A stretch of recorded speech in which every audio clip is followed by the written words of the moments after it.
పిల్లల్ని ఇస్తే ఒకలాగా, పిల్లల్ని ఇవ్వకపోతే ఒకలాగా, కలిసి వస్తే ఒకలాగా, కలిసి రాకపోతే ఒకలా, జరిగితే ఒకలాగా, జరగకపోతే ఒకలాగా కాదు. ఏమి జరిగినా నా ఫ్యామిలీ మాత్రం నిన్ను ఎప్పుడు వర్షిప్ చేస్తూనే ఉంటుంది మై లార్డ్ అని చెప్పాలి. నాకేం జరిగినా జరగకపోయినా, నాకు అనుకున్నట్టు పరిస్థితులు జరిగినా జరగకపోయినా నిన్ను ఆరాధించడంలో ఎనిదిరిగి చూడనగాక చెప్పండి, చూడండి. ఈ కమిట్మెంట్ నా ఊహకు ఉందట.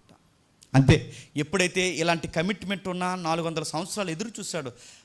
ప్రత్యేకమైన దంపతులకు ఎప్పుడు పిల్లలు ఒక అడుగు ఆలస్యం అవుతారు. మీరు టెన్షన్ అయిపోకండి, మీకు వజ్రాలు పుడతారు. మళ్ళీ చెప్తున్నాను, మా అక్క ఎలాగంటుంది, మా అమ్మ ఎలాగంటుంది, మా ఎదురింటి ఆంటీ ఎలాగంటుంది, పొరుగింటి పొల్ల ఎలాగన్నాడు, పక్కింటి పలానోడు ఎలాగన్నాడు.